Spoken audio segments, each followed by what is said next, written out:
Ram Jaya Ram Jaya Jaya Ram Shri Ram Jaya Ram Jaya Jaya Ram Shri Ram Jaya Ram Jaya Jaya Ram Shri Ram Jaya Ram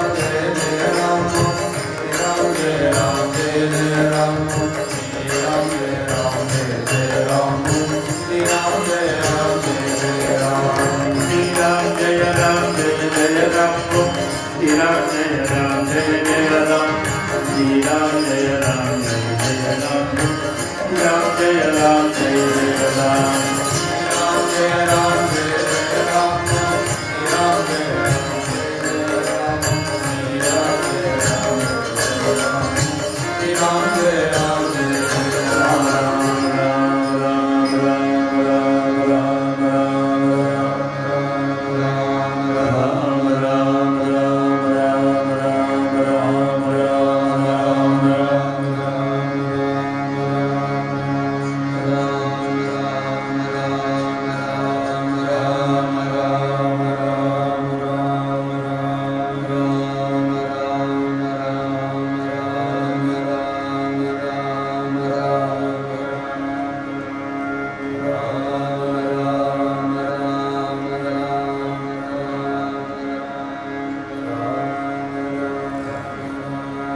Jaya Ram Ram Jaya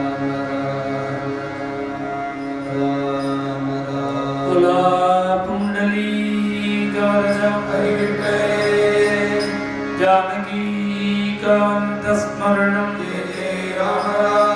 Parvati पतये सर्वत्र गोविन्द नाम संकीर्तनं हरिनाथ महाराज की जय। जय सद्गुरुमूर्ति की जय। गुरु ज्ञानानंद मूर्ति की जय। स्वामी हरिदास गिरि महाराज की जय।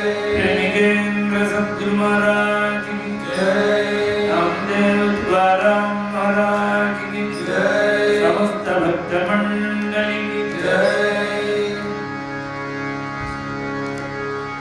अंजनेय मूर्ति की जय। विठ्ठल विठ्ठल पांडुरंगा विठ्ठल विठ्ठल पांडुरंगा विठ्ठल विठ्ठल पांडुरंगा विठ्ठल विठ्ठल पांडुरंगा विठ्ठल विठ्ठल पांडुरंगा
விட்டல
கண்ணப்பனே என்னை எண்ணி கண்ணப்பனே கண்ணத்தாரனே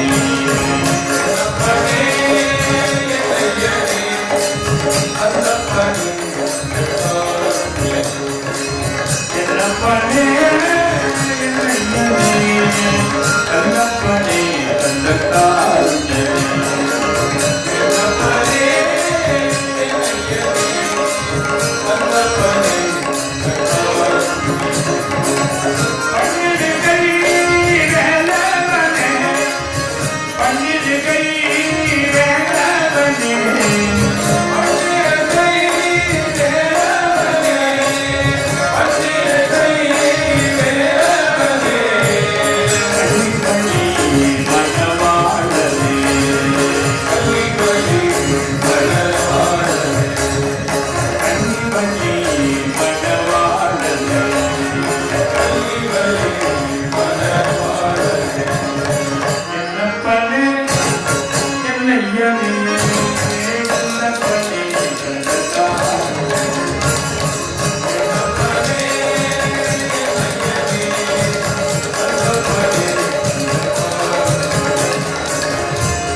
जलधर सम नीलवर्णा जय जया कृष्ण जलधर सम नीलवर्णा जय जया कृष्ण जलधर सम नीलवर्णा जय जया कृष्ण जलधर सम नीलवर्णा जय जया कृष्ण गौरवर्ण कृपा पूर्ण जय जय राधे गौरवर्ण कृपा पूर्ण जय जय राधे गौरवर्ण कृपा पूर्ण जय जय राधे गौरवर्ण कृपा पूर्ण जय जय राधे जलधर सम नीलवर्णा जय जया कृष्ण जलधर सम नीलवर्णा जय जया गौरवर्ण कृपा पूर्ण जय जय राधे गौरवर्ण कृपा पूर्ण जय जय राधे युगल रूप मंगलमय कुंज विहारी युगल रूप मंगलमय कुंज विहारी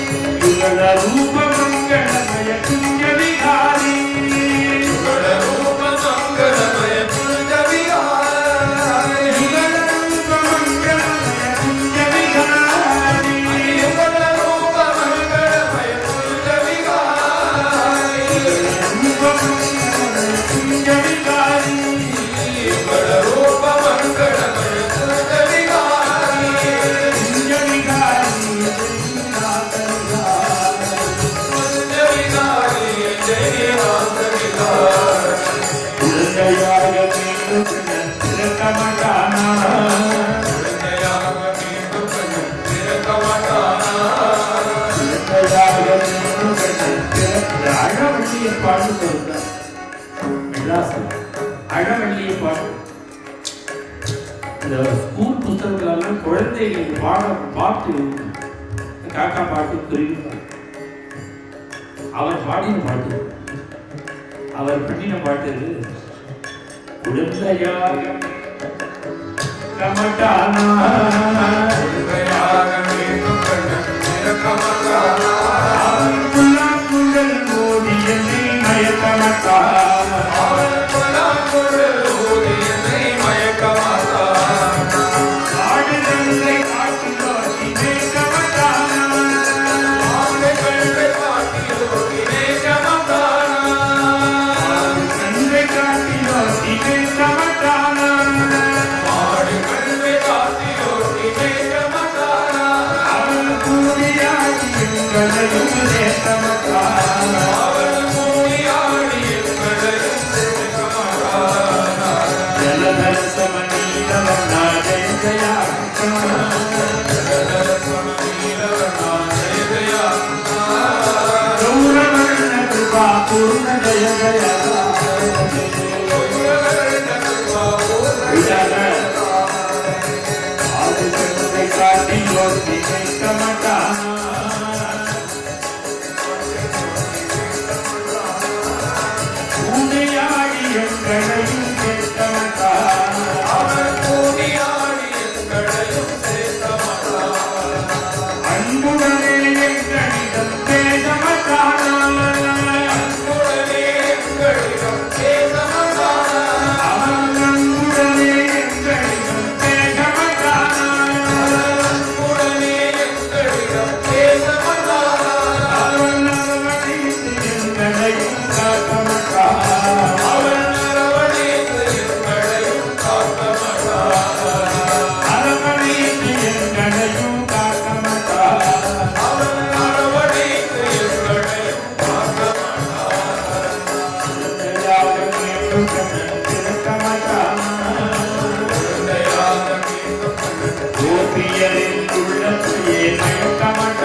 டாக்டர் ஒருத்தர் ஸ்கின் டாக்டர் வந்திருக்காங்க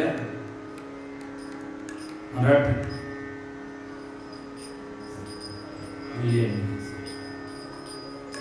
மராட்டி டாக்டர் ஒருத்தர் வராரு ஸ்கின் டாக்டர் அவர் 2 அபங்கம் கேட்டிருக்காரு வந்துட்டு வரான்னு கேட்டு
सुनिचये नैव कामोपभोगे यद्यद्भव्यं भवतु भगवन् पूर्वकर्मानुरूपम्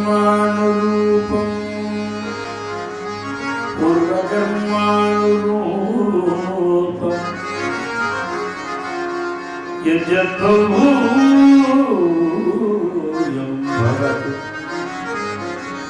भगवन् पूर्वकर्मानुरूपम् एतत्प्राच्यं मम बहुमतं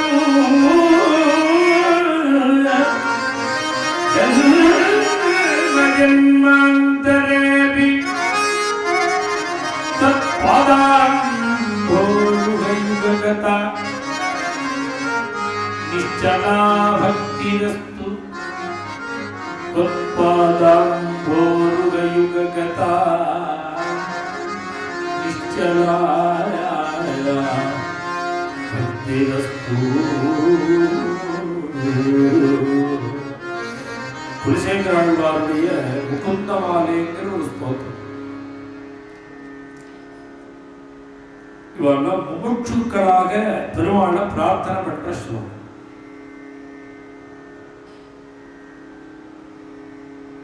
பச்சைமா மலைபோல் வேணி பவளமாய் கமலச்செங்கன் எச்சுதா ஆகதேரே ஆயுதம் கொழுந்தேன் இச்சுவை தவிர யான் போய் இந்திரலோகமாடும் அச்சுவை விரலும் வேண்டேன் அரங்கமா நகருளானின்னு தெரிஞ்ச பாசனம்.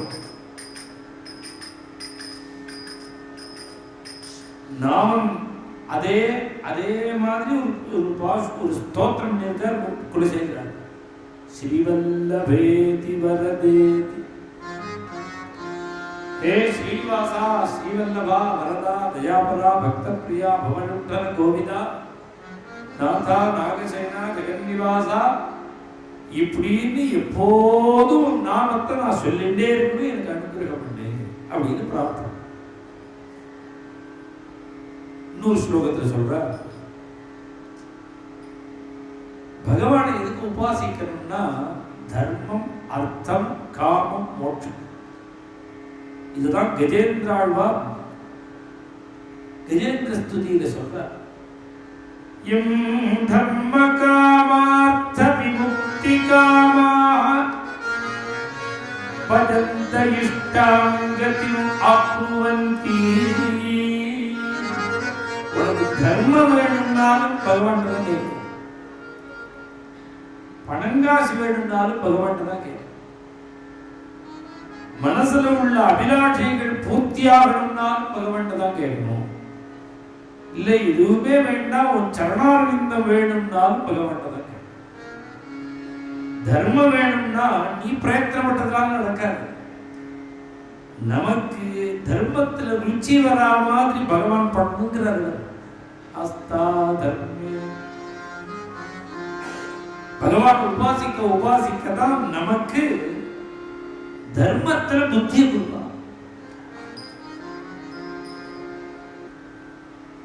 ஆழ்வார் சொல்றார், நான் உன்னை பஜிக்கிறது எனக்கு தர்மத்துல ஈடுபாடு வரணுங்கிறதுக்காக இல்ல. நஸ்தா தர்மே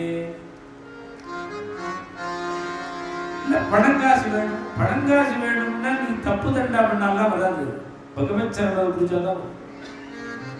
பணம் வேணும்னாலும் பகவான் தான்.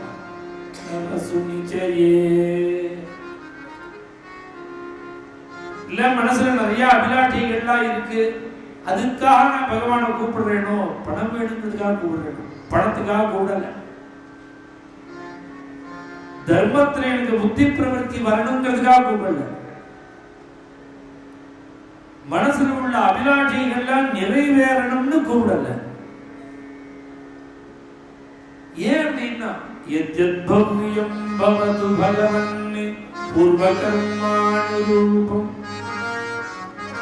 எது எது எப்பப்ப நடக்கும்னு எனக்கு எழுதியிருக்கோ அப்படி நடக்கட்டும். பூர்வகர்மானுரூபம் நன்மை தீமை பிறர் பிறர் தர வாரா. தமிழ் ஒரு பாட்டு. உனக்கு நல்லதும் கெடுதலும் பிறர் பண்ணியே வராது. நல்லது வரத்துக்கு நீ பண்ணியிருந்தா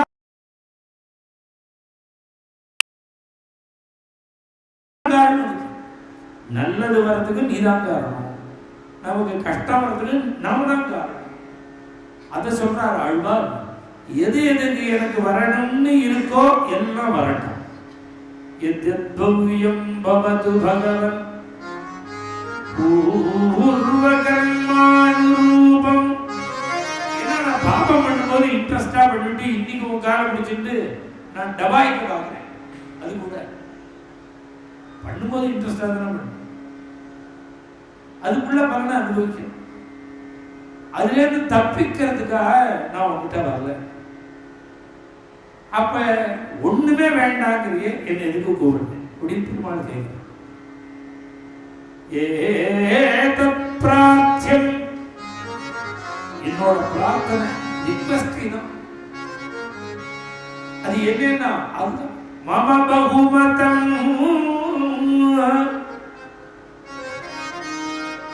இந்த ஜெகத்திலேயே இதைதான் நான் ரொம்ப உயர்வான்னு நினைக்கிறேன். மம பகுமதம், இதை விட பெருசு எதையும் நான் நினைக்கல. என்னோட பிரார்த்தனை நீ எதோ உயர்வா நினைக்கிறேன்னு பெருமாள் கேட்கிறார். ஜென்ம ஜென்மாந்தரேபி, இந்த ஜென்மா இல்ல, நீ இனி எத்தனை ஜென்மா கொடுத்தாலும் உன்னுடைய சரணாரவிந்தத்தை நான் மறக்கவே கூடாது. இதுதான் என்னோட பிரார்த்தனை. ஜென்ம ஜென்மாந்தரேபி பாதாம் கோருக யுககதா நிச்சலா பக்திரஸ்து. ஜென்ம ஜென்ம இந்த ஜென்மால என்ன பண்றோம்? உட்காந்துருக்கோம், அபங்கம் பாடுறோம். அடுத்த ஜென்மா சத்சங்கத்தில் இருக்க போறோமா, நம்ம துஷ்சங்கத்துல மாட்டிக்க போறோமா, இல்ல பாரத தேசத்துல பிறக்க போறோமா, ஜப்பான்ல பிறக்க போறோமா, அமெரிக்காவில் பிறக்க போறோமா, எங்க பிறக்க போறோம்? மனுஷ ஜென்மா கிடைக்க போறதா, நாயா பிறக்க போறோமா, நிறையா எப்படி பிறக்க போறோம்னு யாரு? இந்த ஜென்மால நமக்கு கிடைச்ச பாக்கியம் அடுத்த ஜென்மால வேணுமா வேண்டாமா? அதுதான் சொல்றார். எத்தனை பிறவி எடுத்தாலும் உன்னுடைய சரணாரவிந்தத்தை நான் மறக்கவே கூடாது. ஜென்ம ஜென்மாந்தரேபி ஜென்மோ ஜென்மி துஜாதாஸ தாஸ கேஜி கேஜி மாஜே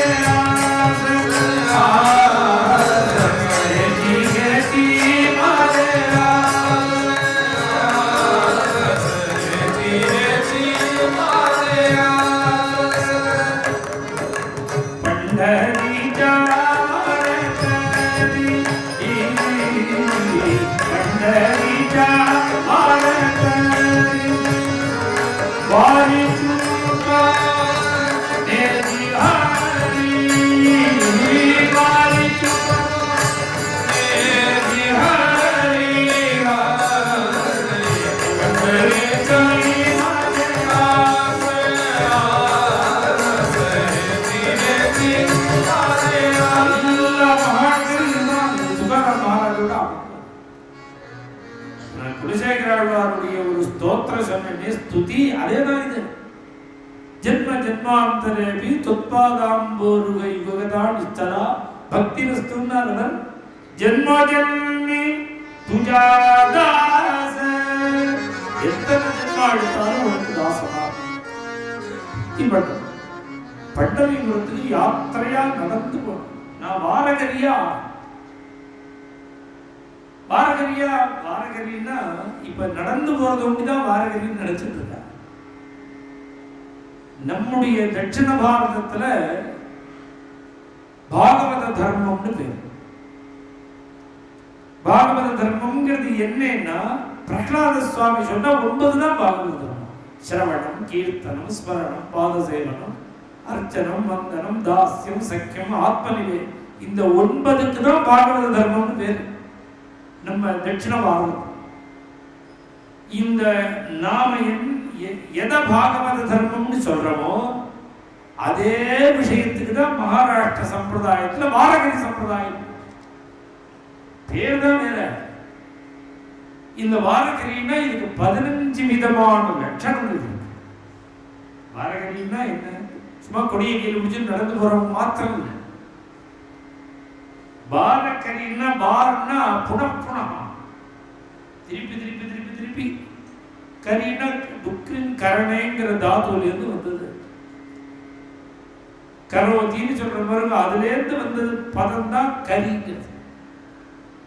பாரங்கிறது திருப்பி திருப்பி பண்றது. வாரம் வாரம் வந்தனமஸ்துதே அந்த கீதம் என்ன? வாரம் வாரம்னு என்ன? எவரிடேன்னு அர்த்தமா? எவரி வீக்குன்னு அர்த்தம்.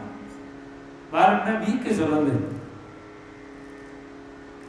எகை திருப்பி திருப்பி திருப்பி செய்யணும். என்ன செய்யணும்னா 15 லட்சணம் வாரகரி சம்பிரதாயம். அந்த 15 என்னன்னு சொன்னா தீர்மானமா 1.5 மணி நேரம் ஆகும். ரொம்ப பிரயத்தனப்பட்டு எல்லாரும் வாரகரி வாரகரின்னு சொல்றாங்க. வாரகரின்னா என்ன? பெரிய பெரிய மகான்களை வச்சுன்னு பிராச்சீனமா இருக்கிற புஸ்தகத்தை வச்சுட்டு இன்னதுதான் வாரகரி சம்பிரதாயம்னு 15 லட்சணம் எழுதி வச்சு. இன்னும் அந்த வாரகரிக்கு அவாவா தோணினத்தை சொல்றான். இது இந்த 15 லட்சணத்தை இன்னைக்கு பண்டரிபுரத்தில் இருக்கிற பெரிய மகாராஜெல்லாம் அவள்கிட்ட பேசி இப்படிதான் புஸ்தகத்தில் இருக்கு. ஆனா அவள்லாம் என்ன சொல்றா? நாங்க ஏதோ பெரியவா பரிணாமத்தை பண்றோம், ஆனா நீங்க சொன்னதெல்லாம் ஏற்கனவே பண்ணிருக்காங்கிறாரு. இன்னைக்கு விட்டு போயிடுது. இதெல்லாம் ஏற்கனவே பண்ணிருக்க. அந்த 15 நியமங்களோட லட்சணங்களோட கூட பாண்டவங்களை சேவிக்கிறது. அந்த 15 லட்சணங்கள்ல ஒண்ணுதான் நடக்கிறது. இந்த யாத்திரையா நடந்து போறவங்க ஆஷாட கார்த்திக யாத்ரா பரதி, ஆஷாட கார்த்திக யாத்ரா பரதி,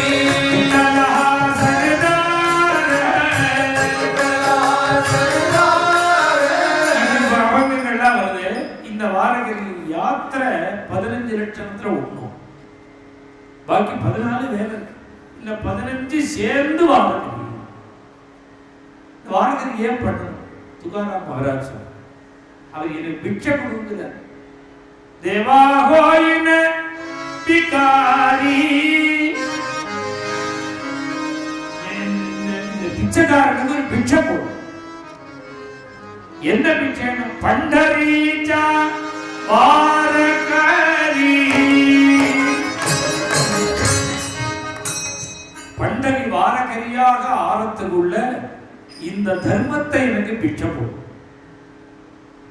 जय जायतु पंढरी, जय जायतु पंढरी, जय जायतु जय जायतु जय जय जायतु पंढरी, जय जायतु जय जायतु जय जय जायतु पंढरी, होय होय वारकरी, होय होय वारकरी. துகாராம் நம்ம பார்த்து சொல்றார், பண்டரிபுரம் போடி வாரகரியா ஆயிடு, நீ வாரகரியா ஆயிடு. வாரகரியா ஆனா என்ன பிரயோஜனம்? பண்டரி வாரகரியா நாம் ஆனால் நமக்கு என்ன லாபம்? பகவான் ஒன்று வச்சிருந்தார். நான் ரசமா ஒரு விஷயம் சொல்லுவேன். சில கோவில்களுக்கு போனா அந்த பெருமாள் ஜென்மா இல்லாம வைகுண்டம் கொடுத்துட்டு வர்றான். சரணமாகும் தனதால் அடைந்தாரெல்லாம் மரணமானால் வைகுண்டம் கொடுக்கும் பிரான்.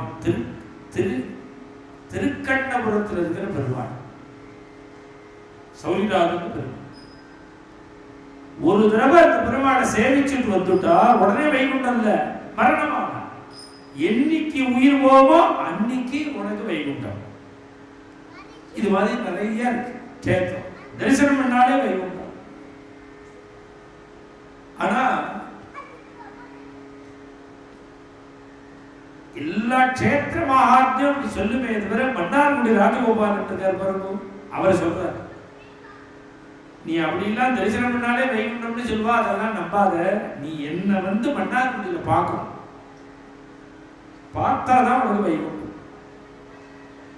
ஏன் அப்படின்னா ராஜகோபாலனோட அலங்காரங்கள்ல ஒரு சாவி கொத்து, இடுப்பு ஒரு சாவி கொத்து.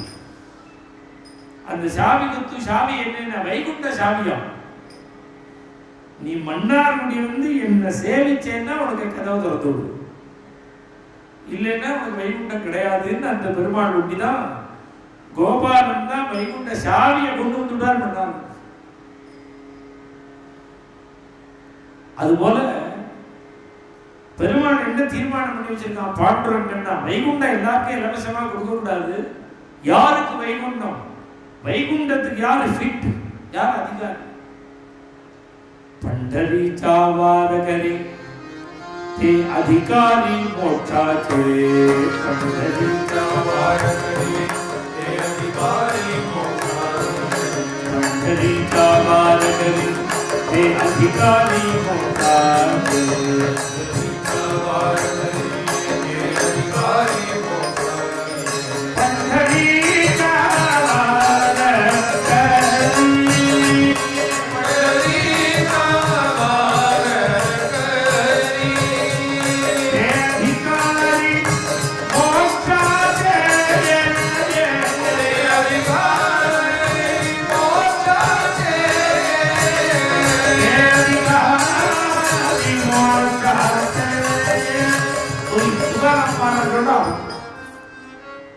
இந்த பண்டரி வாரகரியா யார் ஆறாளோ அவளுக்கு தான் வைகுண்டத்துல இடம். பாண்டுரங்கனை சேவிச்சார், பண்டரிபுரத்திலேயே தங்கினார். அவர் சம்சாரம் வந்து துகாராம் மகாராஜ ஊருக்கு அழிச்சுன்னு போயிட்டார். அவர் வியாபாரம் பண்ணினார். என்ன அவர் அந்த அம்மாவனுடைய சிரமம் அவ படுற சிரமம் தாங்காமல் இவர் மனசே மாறி சோழ கொள்ளையெல்லாம் காவல் காத்தார். இவ கஷ்டப்படுறாளேன்னு இவள்கிட்ட உள்ள தயை அவருக்கு அதெல்லாம் தெரியாது. இருந்தாலும் இவ கஷ்டப்படுறாளேன்னு பண்ணினார். அவருக்கே தெரியும். அவன் கேட்கிறான், வேலைக்கு போயிட்டாரு, உனக்கு என்ன வேலை தெரியும்னு கேட்கிறான். வேலை கொடுக்குற முதலாளி ஓட. அவன் கேட்டப்பறம் தான் இவர் சொல்றார், எனக்கு ஒண்ணுமே தெரியாதுங்கிறது இன்னைக்கு தான் நான் புரிஞ்சுட்டேங்கிறார். எனக்கு ஒண்ணுமே தெரியாதுங்கிறார். ஏன் வேலைக்கு வந்தாருன்னா சம்சாரம் கஷ்டப்படுறான்னு, குழந்தைகள் கஷ்டப்படுறது சம்சாரம். இப்ப ஞானிங்கிற வாழ்க்கை அபிமானமான உலகத்துல அத்தனை பேர்லயும் அபிமானம். அப்ப சம்சார குழந்தை அபிமானம் இல்லாட்டா அஜ்ஞானின்னு அர்த்தம். எல்லாத்தையும் அன்பு வைக்கிறது தான் ஞான லட்சணம்னா, இவாளை ஒண்டி ஒதுக்கிவிட்டா அஜ்ஞானம் தான். அது எல்லாத்தையும் சேர்ந்தவாறு, உலகத்தை சேர்ந்தவாறுன்னா அவர்கிட்ட உள்ள அபிமானம் என்ன, அவர்கிட்ட உள்ள அவருடைய மனோபாவம் என்னன்னா, பக்கத்தாத்து குழந்தைகிட்ட எவ்வளவு தன் குழந்தைகிட்ட எவ்வளவு அபிமானமோ அதே அபிமானம் பகுதாது. நம்மால அந்த அபிமானத்தை வைக்க முடியும். அவருடைய அன்பு ஹிருதயே அகண்டித பிரேமா. அவருடைய ஹிருதயத்தில் இன்னார்ட்ட அன்பு இன்னார்ட்ட அன்பு இல்லைன்றது கிடையாது. சர்வத்திர எல்லாத்தையும் பிரேம, எல்லாத்தையும் அபிமானம். 42 வயசு மகாராஜா சரணாகதி பண்றான். சத்ரபதி சிவாஜி சரணாகதி. ஒரு சிட்டி எழுதி வைப்பான். வேணும்னு கேட்டாருன்னா ஒரு நகரத்தை எழுதி வைப்பான், கிராமத்தை எழுதி வைப்பான். கனகாபிஷேகம். பணத்துல ஆசை இல்லை. 3 சந்நியாச தர்மம் அதான சொல்றது. புத்திரேஷனு, வித்தேஷனு, தாரேஷன், இதெல்லாம் சந்நியாசம். சம்சாரத்தில் உள்ள அபிமானம் போச்சு, குழந்தைகள் உள்ள அபிமானம் போச்சு, பணத்தில் உள்ள அபிமானம் போச்சு, பூமியில உள்ள அபிமானம் போச்சு, பந்துக்குள்ள உள்ள எல்லா அபிமானத்தை விடுறது சன்னியாசம். இவர் காஷாயம் கட்டிக்கல்லையே தவிர அபிமானமே கிடையாது. பிரியம் உண்டு எல்லாச்சும், அபிமானம் கிடையாது. சிவாஜி மகாராஜா வந்து சரணாகதி பண்ணும் பொழுது அவன் வச்சிருக்கிற பணத்தை கண்டு ஓடி போயிட்டார். இவருக்கு என்ன பதில் பண்றதுன்னு புரியல அவனுக்கு. அப்படி வைராக்கிய சம்பன்னரா இருந்தார். அந்த ஊர்லயே ராமேஸ்வர சாஸ்திரின்னு ஒருத்தர் இருந்தார். அவர் மகாவித்வான். பொதுவா இந்த கதை சொல்றவாங்க அவரை வில்லன் மாதிரி கொண்டு வந்துருவார். கதை சொல்றவாங்க ராமேஸ்வர பட்டரை வில்லன் மாதிரி சித்தரிச்சிருவான். வில்லன் அல்ல, 4 சாஸ்திரம் வாசித்தார். வேதாத்தியனம் பூர்ணமா பண்ணவர். தர்மசாஸ்திர கிரந்தங்கள்லாம் படிக்கிறவர். பரம ராமபக்தன். அப்ப அவருக்கு துகாராம் மகாராஜுக்கு எகென்ஸ்டா போனார். அது காரணம் இவர் வந்து வேதார்த்தங்கள் எல்லாம் அபங்கத்துல பாட ஆரம்பிச்சுட்டார்.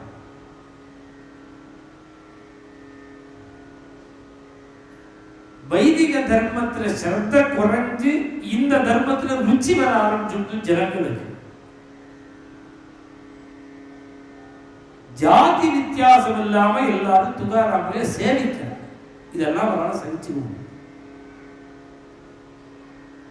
ஏன் சகிச்சுக்க முடியலன்னா நீங்க இது கொஞ்சம் வயசானவங்களுக்கு நான் சொல்றது புரியும்.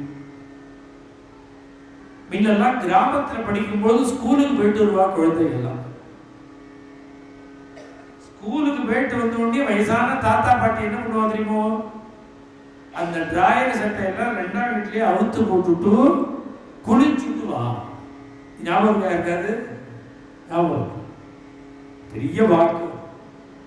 ஞாபகம் இருக்குன்னு சொன்னதே பெரிய விஷயம். காரணம் என்ன சொல்ல தெரியுமோ, ஸ்கூல் பள்ளிக்கூட தீட்டு பேரு பள்ளிக்கூட. இன்னைக்கு யாருக்காவது அந்த ஸ்மரணை இருக்கும்? ஏன் இல்லைன்னா பள்ளிக்கூட தீட்டு சின்னதா போயிடுது. ஆத்துல பெரிய பெரிய தீட்டெல்லாம் இருக்குது. இந்த தீட்டு சின்னதா போனதுனால அது ஒன்றும் விஷயம். அன்னைக்கு இருந்த பெரியவாள் அதை அங்கீகரிக்கல. ஏன் அங்கீகரிக்கலைன்னா ஆத்துல சிவ பூஜை இருக்கு, ராமாயண பாராயணம் பண்றா, அப்புறம் வைதிக தர்மங்கள்லாம் பண்றா. இந்த ஸ்கூல்ல எல்லாரும் தான் சேர்த்து படிக்கிறா. அது அன்னைக்கு உள்ள ஒரு சிஸ்டம். அது சரியா தப்பான்னு பேசுறதுக்கு நாம இல்லை. அன்னைக்கு உள்ளவாளுடைய மனோபாவம் பள்ளிக்கூட தீட்டு. அதுக்கு பேரு பள்ளிக்கூட தீட்டு. இன்னைக்கு அதை பத்தி யாருமே நினைக்கல. ஏன் அன்னைக்கு நினைச்சாருன்னா, அன்னைக்கு ஆச்சாரத்துல திருட விசுவாசம் இருந்த காலம். ராமேஸ்வர சாஸ்திரியினுடைய காலம் ஆச்சார அனுஷ்டானங்கள்ல திருப்தியா இருந்த காலம்.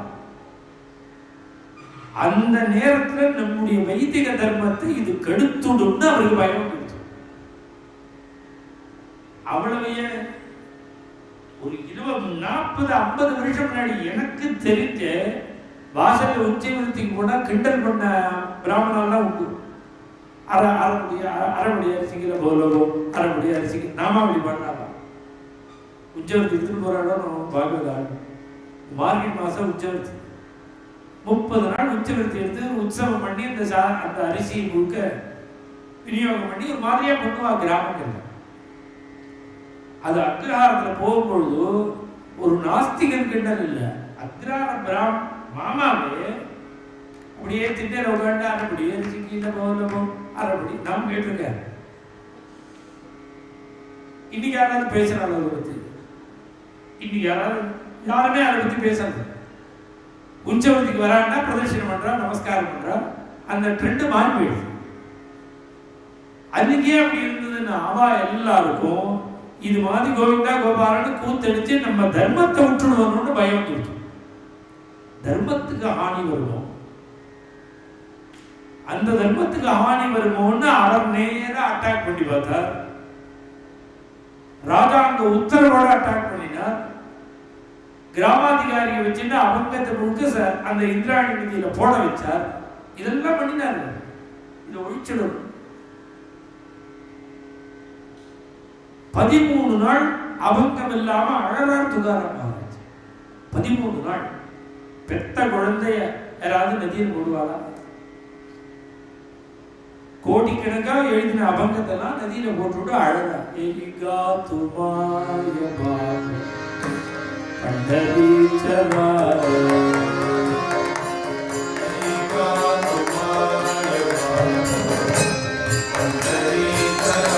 அழகா அப்பா அம்மா பகவான் கூப்பிடுறாருமா.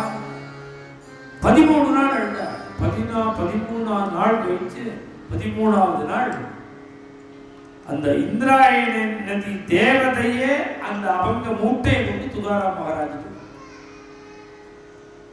இப்படி ஒண்ணு சொல்றா. அந்த ஊர்ல ஒரு பாண்டவன் இருக்கார் பாருங்க, இவ பெரியவாள்லாம் பிரதிஷ்டை பண்ண பாண்டவன். அந்த சந்நிதி கதவை திறக்கும் போது பார்த்தா பாண்டவனுடைய சிரசுல இந்த மூட்டை இருக்குதான் ஜல சொட்டு. அப்படி இருந்ததுங்கிறதுனால அதுதான் சத்தியம்ங்கிறதுக்கு பிரமாணம் ஒரு அபங்க இருக்கு. இப்ப எல்லாரும் இந்திராயணி நதிங்கிறா. இந்த சந்த துகாராம்னு ஒரு சினிமா எடுத்தான், அவன் கூட இந்திராயணி நதி தான் காமிக்கிறான். ஆனா சம்ஸ்கிருத பக்த விஜயத்துல பாண்டவனுடைய சிரசுல மூட்டை இருந்ததுன்னு இருக்கு. அது சத்தியம்ங்கிறதுக்கு துகாராம் ஒரு அபங்கம் பண்ற. தோர அந்நியாய கேலா பூஜா அந்தர்யாபாயி பூஜா அந்தர்யாபாயி ஜனத்யா சாட்டி சித்த கோதவீரே சித்த கோதவீரே. அவன் சொல்றா, ரொம்ப பெரிய அநியாயம் பண்ணிட்டேனே, பெரிய அநியாயம் பண்ணிட்டேனா. ஏன் அப்படின்னா மூட்டையை தூக்க விட்டேன்னு ஒண்ணு தலையில மூட்டை.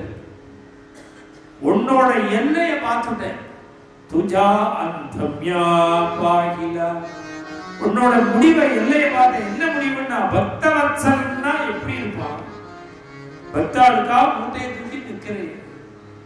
ஜனங்கள்லாம் என்ன குறைவா பேசுறோன்னே கொஞ்ச நேரம் மனது கலங்கி நான் உன்னை நினைச்சு அழுதேன். இப்படி நீ மூட்டை தூக்குவேன்னு தெரிஞ்சிருந்தா நான் உன்னை கூப்பிட்டுக்கவே மாட்டேன். உன்னை இப்படி நான் வேலை வாங்கிட்டேனே அப்படின்னு துகாராம் மகாராஜ் அழறார். வீட்டுக்குதான் பகவான் இது மாதிரி நீதிகளை பார்த்த உடனே ராமேஸ்வர பட்டர், ராமேஸ்வர சாஸ்திரி இவர் மகாத்மான்னு தெரிஞ்சிட்டார். தெரிஞ்சிருந்ததுக்கு காரணம் என்னன்னா உடம்பு முழுக்க எரியுது. அவருக்கு உடம்பு முழுக்க எரியுது. அவர் நாம் துகாராம் மகாராஜ பண்ணின அபச்சாரம்னு புரிஞ்சுக்கல. புரிஞ்சுட்டாலும் மனசு வரல அவர்கிட்ட போறது. ஆலந்திக்கு போயிட்டார். ஞானேஸ்வர மகாராஜிட்ட போனார். 10 நாள் அங்க இருந்தார். எரிச்சலோட இருந்தார், அழுதார். 10வது நாள் கனவுல ஞானேஸ்வர மகாராஜ் வந்து நீ துகாராம் மகாராஜோட சரணத்துல விட அவன் அவதார புருஷன் மகாத்மா அப்படின்னு ஞானேஸ்வர மகாராஜ் சொன்ன உடனே அவர் திரும்பி ஓடி வந்து எந்த ராமேஸ்வர பட்டர் எதிர்த்துட்டு இருந்தாரோ அவர் பிரதான சிஷ்யரா அவர் சரணத்தில் விழுந்தார். இப்படி துகாராம் மகாராஜ் ஒரு மனுஷாலால பண்ண முடியாத காரியங்கள் எல்லாம் சாதாரணமா இருந்து பண்ணி ஒரு நாள் இந்திராயணி நதி கரையில சத்சங்கம் நடக்குது, பஜனை நடக்குது. ஆயிரக்கணக்கான பக்தால் பஜனை பண்ணிட்டே இருக்கும் பொழுது விமானம் வந்துருச்சு. 42 வயசு துகாராம். விமானம் வந்துருச்சு. இங்க பஜனை பண்ணிட்டே பார்க்கிறார். பைலாலே ஹரி பைலாலே ஹரி சங்க சக்கரகலா பத்மஜோதே ஹரி பைலாலே ஹரி பைலாலே ஹரி சங்க சக்கரகலா பத்மஜோதே ஹரி மேகஸ்யாம வர்ணகரி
நம்மாழ்வார் அபயம் கொடுத்துட்டே வர்றார். நாபி நாபி மணிப்பரே. நீ வைகுண்ட விமானத்தை எடுத்துட்டு வந்து நான் எம்டியா போனேன்னா அகவும் பகவானுடைய ஒரு ரிக்வெஸ்டுக்காக நடக்கிறார். ஆனா பகவான் முன்னாடியே சொல்லிட்டான், தயாராரு வருவேன்னு சொல்லிட்டான், கனவுல சொல்லிட்டான். அதனாலதான் இந்திராணி நதிகரையில வெயிட் பண்றார். ஆனால் இஷ்டம் என்னன்னா வைகுண்ட இஷ்டம் இல்லை. அவருக்கு சத்சங்கம் வேணும், பண்டரிபுரம் வேணும், பாட்டு சம்சாரத்தையும் கூப்பிட்டார். வைகுண்ட போனா வாரணம். ஏன்னா அவ பலத்துல தானே இத்தனை நாள் பஜனை பண்ணான். அவன் நான் மாடு கண்ணெல்லாம் விட்டுட்டு வரமாட்டேன், குழந்தைகள் விட்டுட்டு வரமாட்டேன்னா அவர் அவளுக்கு அனுகிரகம் நினைச்சார். அவன் வேண்டாம்டா இவர் விட்டுட்டு கிளம்பிட்டார். விமானத்துல ஏரியாச்சு. விமானம் கிளம்பும் போது ஆயிரக்கணக்கான பக்தாலும் கதை. அவதான் கேட்கிறா, எங்களுக்கு எல்லாம் ஏதாவது ஒரு கதி சொல்லு. இத்தனை கோடி அபங்கம் பாடியிருக்காரு, அதனுடைய சாரமா எங்களுக்கு எல்லாம் ஒரு கதி என்ன? துகாராம் மகாராஜ் சொன்ன கதி தான். நாம பரத்தே சாதனாகி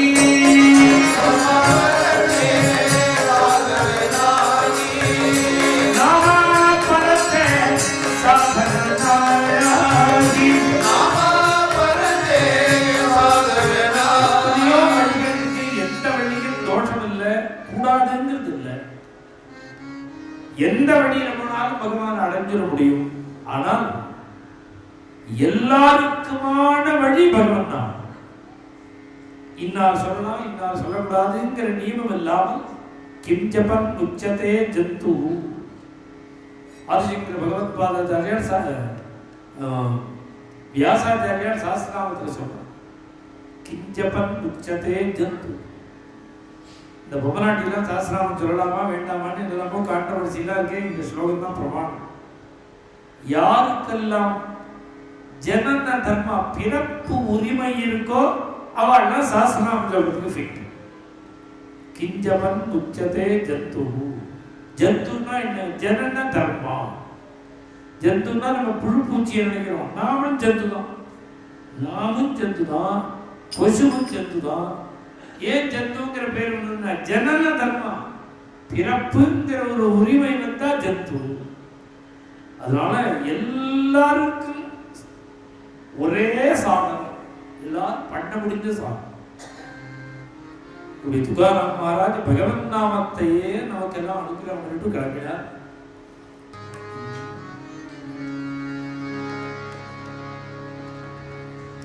மங்களம் ருக்மிணி ரமணாய ஸ்ரீமதே மங்களம்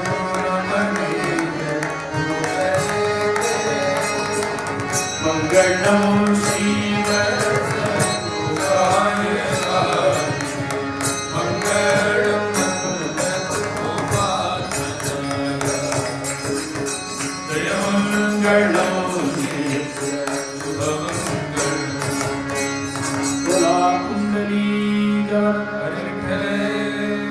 सद्गुरु महाराज की जय, समस्त संत मंडली की जय, अंजनी मूर्ति की जय।